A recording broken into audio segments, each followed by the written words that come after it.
Why do you want to work out? What is your goal? The most important thing is that you have a vision, that you have a goal.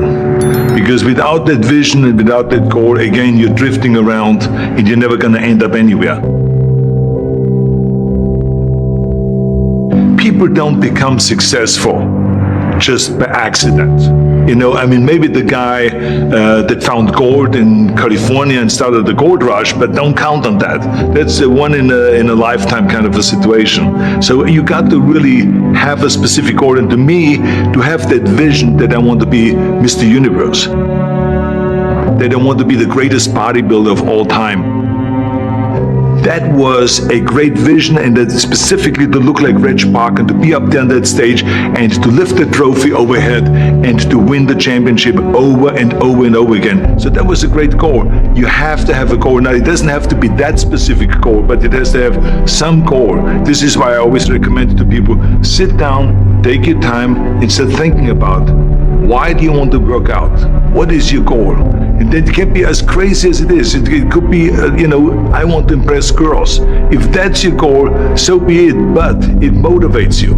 It could be that you're emulating a certain, bodybuilder or a certain football player, a certain boxer, whatever it is. Have those pictures put all over the wall like I did when I was a kid. I put pictures of Reg Park and of Sonny Liston, of boxers and of Ali and of powerlifters and weightlifters all over my bedroom, wall. So that every day when I go to sleep, every day when I wake up, I look at those pictures and they motivate me. You need that motivation, and then therefore you have this kind of imprint in front of you all the time, and you know exactly what you're chasing. People always come up to me and says, why are you smiling? You're working out 5 hours a day. You're doing the same as the other guys, but the other guys have a sour face. They're pissed off that they have to do another rep or another set or something. I looked forward to another 1,000 reps of sit-ups. I looked forward to another 500 pounds of leg press or squat. I looked forward to doing more and more curls until my arms fall off. Why? Because I knew that every rep that I did and every set that I did and more weights that I lifted, I get one step closer to turning that vision into reality.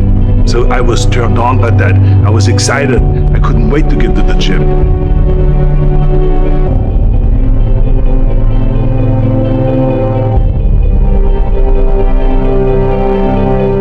I remember that when I weighed 245 pounds, and Bob Raferson, the director of Stay Hungry, said to me that I'm interested in having you come in for a reading and work on your acting and all this, because I'm interested in having you in a movie to star with Jeff Bridges and with Sally Fields. I was delighted about that. I was excited, and I started pumping up more and more.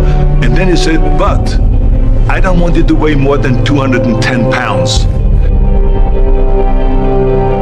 You want me to be in the movie, but I'm weighing 245 to 46. I say, I just won the Olympia, I say, which was 1974, and I was really at my biggest. And but he demanded that, and he says, look, it's very simple. On the day we start shooting, he says, I'm going to put you on the scale, and if you don't make the 210, you're out, because I have someone else in mind.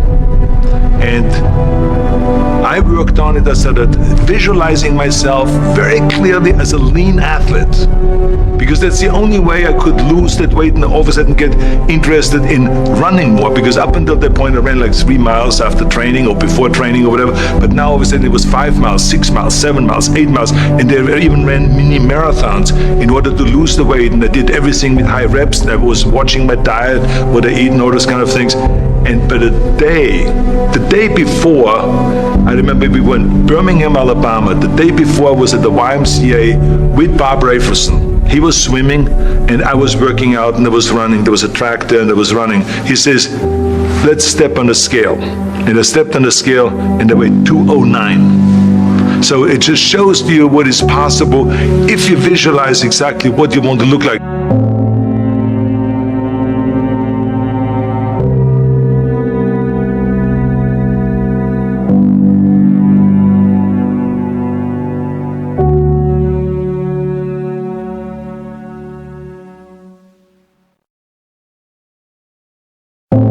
And there was no room for any kind of like, well, I can't get my act together or anything like this, because there's only a certain amount of time. But the key thing again is have the clear vision.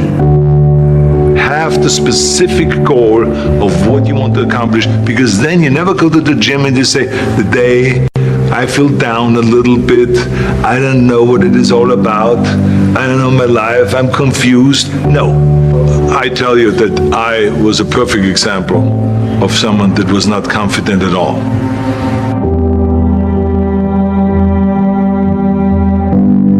I mean, when I was a kid, I was just like any other kid. I had my hang-ups and problems and all this.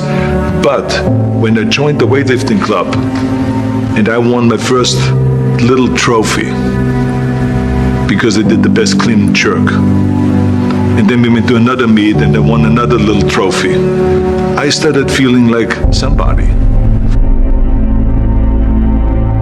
But the bottom line is, everyone can use the same method, because I used it in politics, I used it in making money, I used it in everything that I've done in the movie business. When you have one little victory, little victories add up, and that is what gives you then ultimately confidence. Well, for me, the most important thing always to have a deadline. So when I, for instance, had a competition, and let's say the competition was in the middle of September, and it was now beginning of summer, so there was no more time to screw around. So there was the time now to get going on a diet, to get going with the training, to not slack off at all, because there was a deadline there.